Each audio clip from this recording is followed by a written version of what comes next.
Bonjour à tous, je vous fais une petite vidéo qui suit le post que j'ai mis par rapport au rendez-vous disponible avant la fin de l'année pour les personnes qui ont des trucs qui remontent quand ils font le bilan de leur année, qui voient qu'ils sont encore touchés émotionnellement. Alors la première chose dont je vais vous parler, c'est pour quelles raisons c'est important de libérer ses émotions et pour quelles raisons il est parfois nécessaire d'être accompagné pour ça. Donc pourquoi on libère ses émotions? Parce que tout ce qui n'a pas été libéré, ça veut dire qu'on le garde à l'intérieur de nous. On met sous le tapis, on est fort, on continue à avancer, et petit à petit on rajoute des poids, voilà, les uns après les autres, on les garde. Tout ça, ça s'inscrit dans le corps.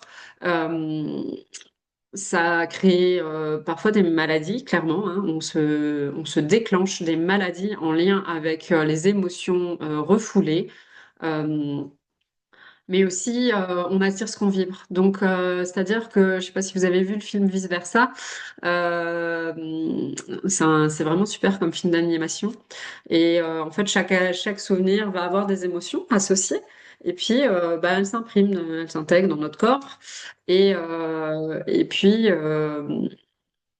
au fur et à mesure, si je vis plein de colère, ça va être la colère qui va prendre les manettes. Euh, il faut savoir qu'on attire ce qu'on vibre.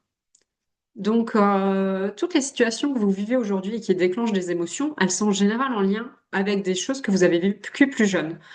On voit souvent pas le lien tout de suite, clairement. Parfois, il y a des similitudes et donc là, on arrive à le voir et parfois, on fait pas du tout le rapport, on a oublié des choses qu'on a vécues. Et ça, je le vois tous les jours hein, en séance, que d'un coup, on enlève une couche et puis on repense à un autre truc sans même comprendre pourquoi. Au début, on fait même pas le rapprochement, même en y pensant à quelques secondes d'intervalle. Euh, donc, tout ce que vous gardez à l'intérieur fait que vous allez continuer à vivre des choses similaires, en fait, des choses similaires qui vont vous déclencher les émotions jusqu'à ce qu'elles ne soient pas accueillies et libérées. Alors, accueillir et libérer, on en parle, mais ça veut dire quoi?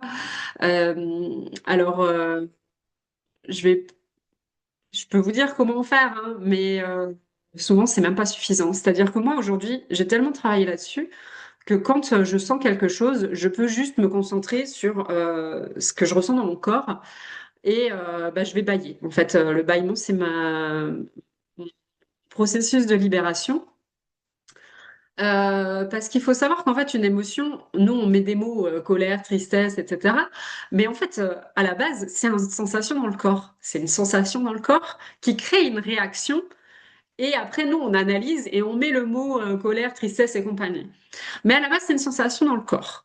Et donc, c'est cette sensation dans le corps qu'il faut accueillir. Accueillir, juste être en présence de être là, ressentir la douleur, en fait, accepter de ressentir cette douleur. Parce que si vous essayez de la mettre sous le tapis, elle est toujours là, hein, même si vous la ressentez pas, à un moment donné, elle va ressortir. Donc voilà, rester en présence de cette douleur, et parfois c'est vraiment très très très difficile, et parfois, en fait, c'est même pas suffisant. Moi, vécu des choses où j'ai explosé, j'ai crié, j'ai fondu en larmes, voilà, où on tient plus sur ses jambes, etc.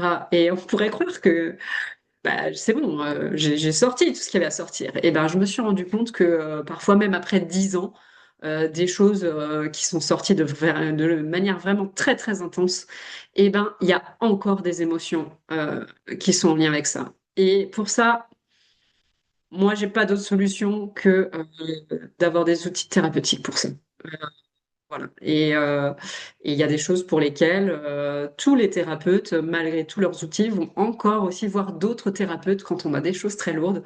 C'est tout à fait normal, c'est OK. On peut pas tout faire soi-même. La coiffeuse, elle peut pas couper ses cheveux aussi bien que si elle le fait sur quelqu'un d'autre. De la même manière que soi-même, aller déjouer ses mécanismes, ses mémoires, etc. C'est pas toujours aussi évident. Donc voilà, c'est un temps qui est nécessaire à prendre. Pourquoi? Parce que vous allez vous alléger. Vous allez vous alléger. Il y a... En fait, moi, je vois aujourd'hui, les gens vivent en mode automatique. Ils ont plein de soucis. Ils ont parfois des soucis de santé et ou même des sensations dans le corps qui sont juste devenues normales. Euh, et du coup, les gens, ils s'habituent à vivre avec parce qu'ils savent pas comment faire, en fait. Ils savent, peut-être qu'ils vont voir le médecin et puis ça change rien, etc. Et ben moi, je vois bien que quand on travaille sur soi, quand on libère toutes ces émotions, euh, et ben, en fait, on s'allège. Ça va beaucoup mieux. On a moins de tension, on respire mieux. Il y a plein de choses comme ça.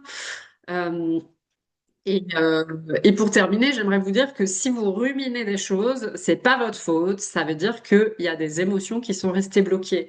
Tous les souvenirs négatifs dont vous vous souvenez et qui reviennent parfois, c'est qu'il y a des émotions qui sont restées bloquées et qu'il faut aller en fait libérer. Et c'est que comme ça que vous arriverez à passer à autre chose. En tout cas, moi, c'est la seule manière que je connaisse aujourd'hui. Alors, il y a plein de thérapies différentes, il y a plein de personnes différentes aujourd'hui. Donc, peu importe avec qui vous le faites, mais prenez soin de vous. Prenez soin de vous. C'est l'hiver, il fait sombre. C'est vraiment le moment de se recentrer sur soi, en fait, de faire le bilan et de nettoyer tout ça pour pouvoir, au printemps, recommencer. On dit le ménage de printemps, mais commencez à faire le ménage à l'intérieur de vous pendant l'hiver. Prenez ce temps-là euh, pour pouvoir commencer une nouvelle année avec beaucoup plus de joie et d'énergie. Voilà, pour ceux qui auraient envie, n'hésitez pas à me contacter, que ce soit sur Messenger ou vous trouvez mon numéro de téléphone sur Internet pour prendre rendez-vous. Euh, voilà, je me ferai un plaisir d'accompagner les personnes qui sont prêtes à faire ce bilan de fin d'année avec moi. Et sinon, je vous souhaite de belles fêtes de fin d'année à toutes et à tous. Bonne soirée!